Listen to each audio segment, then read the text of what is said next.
El árbol del ahorcado. Cierto día llegó a la ciudad de Tlaxcala una pareja de turistas. Cansados y hambrientos por su largo viaje, se detuvieron a tomar un descanso en una posada frente a la iglesia de Santiago. Mientras estuvieron ahí, les llamó la atención un árbol que parecía un difunto. Tanta era la curiosidad de la pareja que se acercaron al árbol. Muy cerca de ahí se encontraba un anciano. Al verlos tan interesados, les preguntó si querían conocer la historia del árbol. Los visitantes entusiasmados aceptaron escuchar el relato. El viejo acomodó su cuerpo y relató que hace muchos años, así como ellos, los viajeros se detenían en la ruta en su camino hacia la Ciudad de México o en dirección a Veracruz. Para descansar sus fatigados cuerpos se alojaban en el albergue, propiedad de un andaluz de fuerte temperamento, que tenía una hija de nombre Gloria, cuya gracia y belleza resaltaba en cada tema que se hablara en la posada.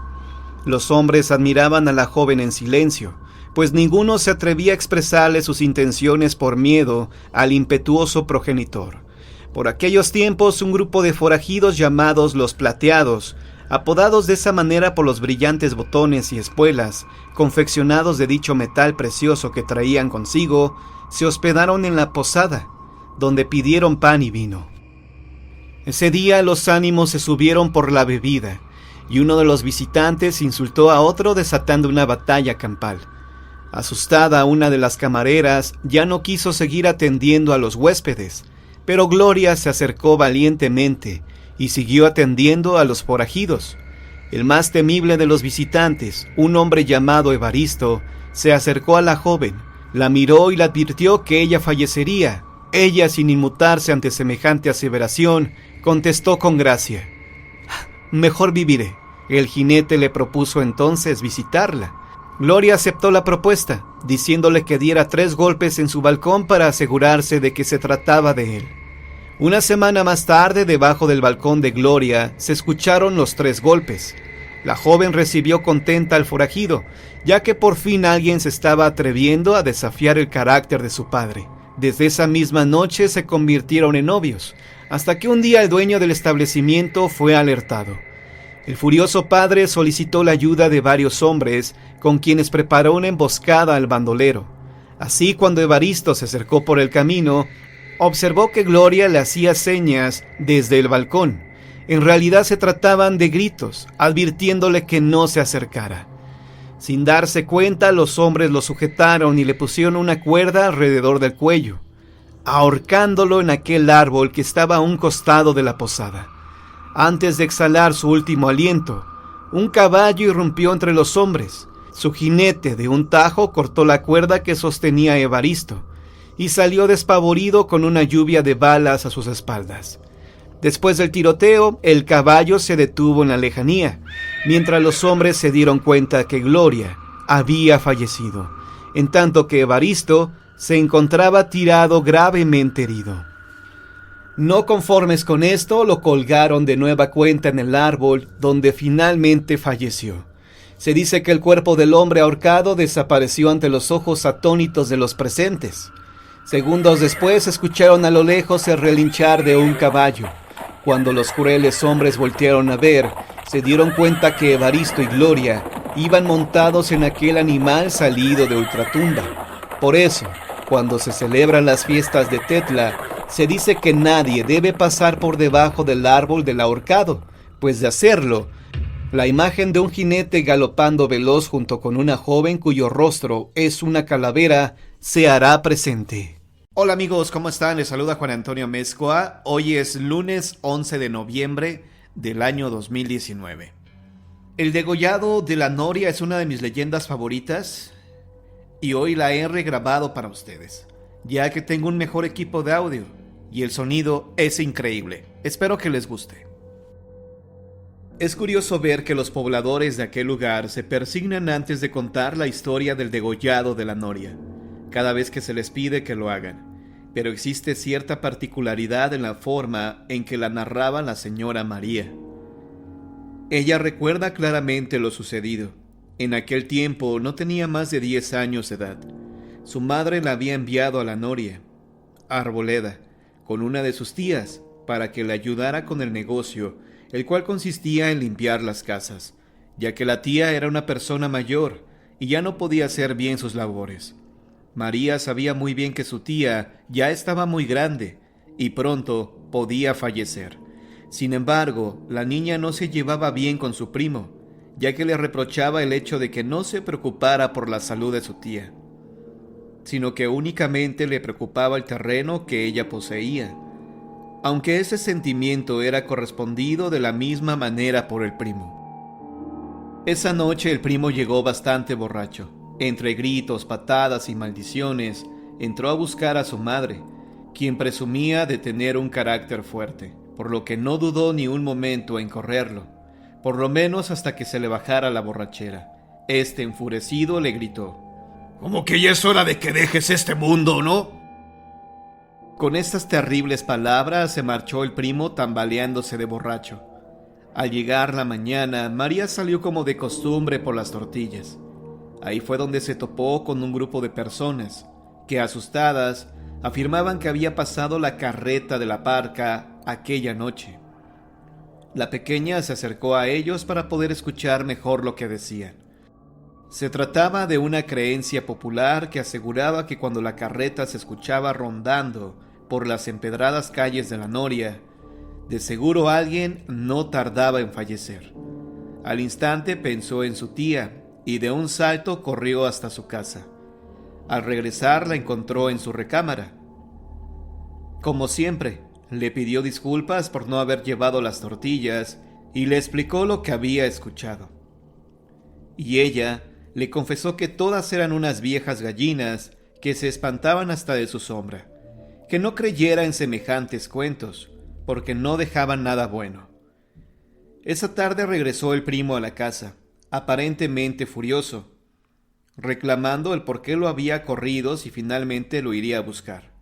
La tía se mostró más que sorprendida, ya que ella en ningún momento había ido a buscarlo, y cuanto menos le estaba gritando por los montes, como afirmaba el muchacho, quien sin creerle volvió a salirse de su casa, solo que esta vez azotando la reja. Al día siguiente, cuando María fue por el mandado, en la tienda se topó a las mismas señoras del día anterior, y de nuevo decían haber escuchado la carreta de la parca rondando.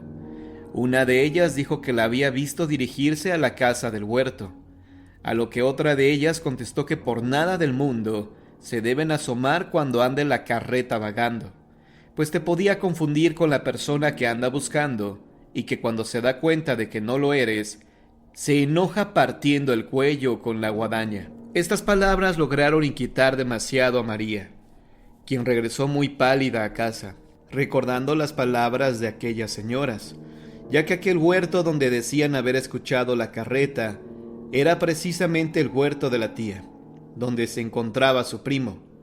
A todo esto le sumó la versión de su primo, quien aseguraba que su tía le había estado llamando. Fue entonces cuando María se armó de valor y caminó rumbo a la casa del huerto, donde dormía el primo. Al llegar estaba tendido en la hamaca. Le habló despacio, no fuera que se enojara y se quedara sin decirle nada. Se despertó enojado y le dijo que se largara. Ella le pidió que la escuchara, que lo que había oído esa noche había sido a la parca y que si se le ocurría asomarse ya no iba a durar otro día más. Pero el primo soltó una carcajada y la corrió sin más ni más. Esa misma noche su primo tomó de los cabellos a María, quien ya estaba dormida, advirtiéndole que ya no lo fuera a molestar, y menos con sus historias absurdas. La tía trató de levantarse para defender a la pequeña, pero todo fue inútil. Cayó sin más al piso. El primo salió corriendo creyendo que ella había fallecido, pero no era así.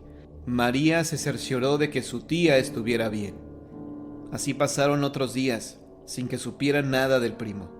Pero una tarde volvió con un genio de los 1000 demonios, alegando lo mismo, alegando que una de las dos había estado llamando a la puerta toda la noche. Y la tía, muy seria, le dijo que no podía hacer otra cosa más que las respuestas a sus malas acciones. Y desesperado gritó que no iba a creer esas cosas de que fue el diablo o la parca a llamarlo a la puerta. La tía le rogó que por nada del mundo fuera a abrir la puerta, que ni siquiera se asomara a la ventana, pero él, más necio, le advirtió que si volvían a llamarlo, no sabría cómo reaccionar. No pudieron hacer nada para detenerlo. Esa noche, un grito horrible rompió el silencio de la noria. Los perros aullaban, y el viento azotaba puertas y ventanas. Todo el pueblo se despertó ante aquel desgarrador grito que provenía de la huerta. La tía alarmada le pidió a María que fuera por un vecino para que fuera a ver a su primo. La niña obedeció y, acompañada por varios vecinos, se encaminaron hacia el huerto. Dicen que lo encontraron en el portal de la puerta, con el cuello partido en dos y con una mueca de horror en los ojos. María y su tía sabían qué había ocurrido y no les quedó más remedio que rogar por el alma del joven, para que descansara y no deambulara por el huerto, debido al trágico fin que había tenido. Actualmente dicen que cada vez que alguien va a fallecer en la noria, los galopes de caballos se escuchan junto con el rechinar de llantas de una vieja carreta, y que desde el huerto se escucha un grito que horroriza a los pobladores, quienes se aseguran de cerrar puertas y ventanas, ya que se trata del alma atormentada del primo, que con horror se topa cara a cara con la muerte. Una confesión de ultratumba, leyenda de Zacatecas. Por las noches, cuando la ciudad duerme custodiada por la luna, y nada turba su transparente calma, es mucho más factible que se presentan sucesos en la romántica plaza mayor de la ciudad capital de Zacatecas. En cierta ocasión, a altas horas de la noche, llamaron fuertemente con el antiguo y pesado picaporte de hierro.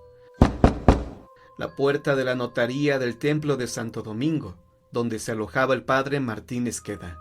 No causó extrañeza al buen sacerdote que lo fueran a despertar a tales horas, pues estaba acostumbrado a ello, pues con frecuencia así acontecía, para llevarlo a administrar los sacramentos a los enfermos graves. Como siguieron tocando cada vez con mayor fuerza, se levantó del lecho, se vistió y se asomó a la ventana preguntando: ¿Quién llama? Una mujer de clase humilde, vestida de negro y cubierta la cabeza con rebozo, contestó: Yo, padrecito, vengo a rogarle que nos haga la caridad de ir a casa, a auxiliar a un enfermo muy grave que tenemos. Por toda contestación el sacerdote salió enseguida con su petaca de mano. Atrás la mujer que le servía de guía. Atravesaron oscuras y apartadas callejas que desembocaban en la antigua plaza de toros, y al llegar a esta la mujer se detuvo y abrió la puerta de una mísera habitación, a la cual pasó el padre. El cuarto estaba desmantelado, con la débil luz de una vela de cebo que estaba en la tabla de un viejo y desvencijado cajón de madera. El sacerdote distinguió al enfermo, el cual yacía sobre un sucio petate en el suelo, junto a la pared, en el rincón de la estancia. Cercano al paciente estaba colocado un rústico y tosco banco de madera de 3 patas, y esto constituía todo el mobiliario de la pieza. El padre Esqueda se sentó en el banco y se quedó mirando al enfermo. Era un hombre entre los 50 y los 60 años, alto, con el cuerpo enflaquecido, de rostro enjuto, demacrado y de amarillento color cadavérico. Sus ojos eran verdes pero sin expresión, que fijaba con insistencia en las vigas del techo, su anhelante y fatigosa respiración, preludio del estertor de la agonía, se interrumpía en intervalos de una tos seca y cansada. Un sudor frío le humedecía la frente y febril temblor sacudía su cuerpo. El sacerdote le tomó una mano y la encontró yerta, con el frío del final, por lo cual comprendió su gravedad, y viendo que no había un momento que perder, le dijo: «Hijo mío, ¿te sientes muy mal?»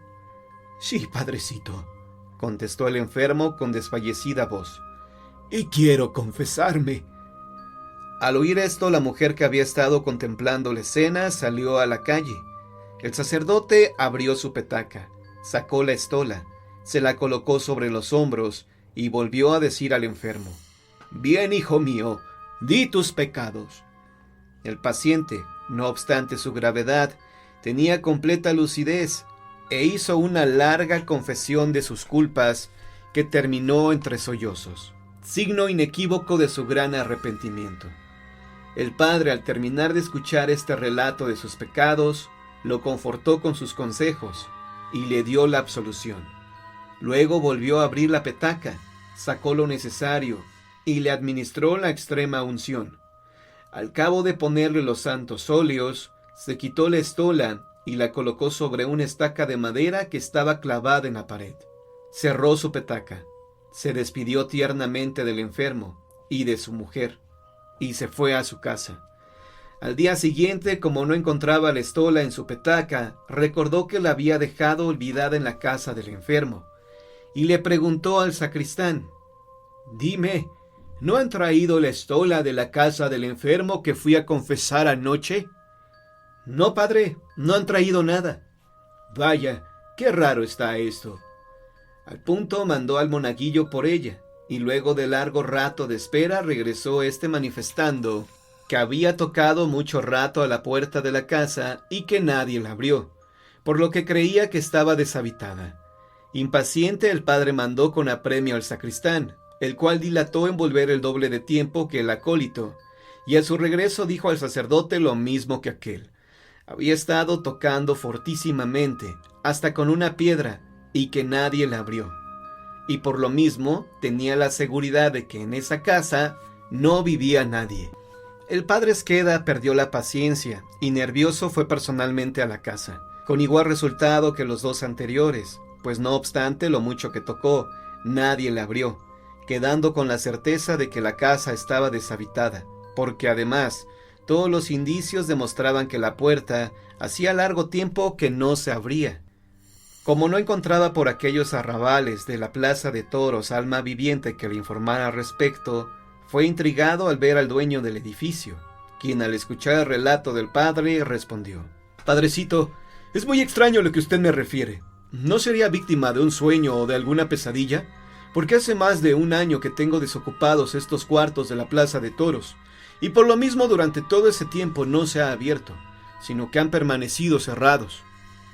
A las afirmaciones del virtuoso ministro del Señor, le argumentó el propietario de la finca: «Créame que me da pavor su caso, padrecito, mas pronto sabremos si usted sufrió un sueño o es en realidad lo que usted dice. Como me asegura que la estola la dejó colgada en una estaca del cuarto aquel, si es así, ahí debe de estar. Vamos a desengañarnos». Encaminaron sus pasos hacia la plaza de toros, y una vez ahí, al meter el dueño la tosca, antigua y pesada llave de hierro en la vieja chapa del cuarto en cuestión, el padre Esqueda notó que era la misma con la que la mujer había abierto la puerta la noche anterior. El pasador al girar dio un rechinido de herrumbre, lo cual afirmaba lo asegurado por el dueño, que hacía largo tiempo que no se abría. Cuando la puerta se abrió, percibieron un fuerte olor a humedad. Grande fue la sorpresa de ambos al ver enormes telarañas colgando del techo y un sinnúmero de ratas corriendo azoradas hacia sus agujeros, cosa que no viera el padre la noche anterior. El piso estaba enlosado, pero lo cubría una gruesísima capa de tierra sobre la que quedaban estampadas las huellas de los pies. No obstante lo tétrico del cuarto, la estola estaba colgada sobre la estaca de madera, tal y como el sacerdote lo aseguraba. Está por demás decir la tremenda sensación que causó entre los pacíficos habitantes un acontecimiento de tal naturaleza, y las veladas familiares donde con frecuencia se cuenta este suceso. El buen padre Esqueda adquirió un recio padecimiento hepático, ocasionado por el fuerte derrame de bilis, cuyo resultado fue su fallecimiento, después de varios años de haber confesado al enfermo de ultratumba, o no se sabe de dónde vendría, ya que jamás se han vuelto a tener noticias de él.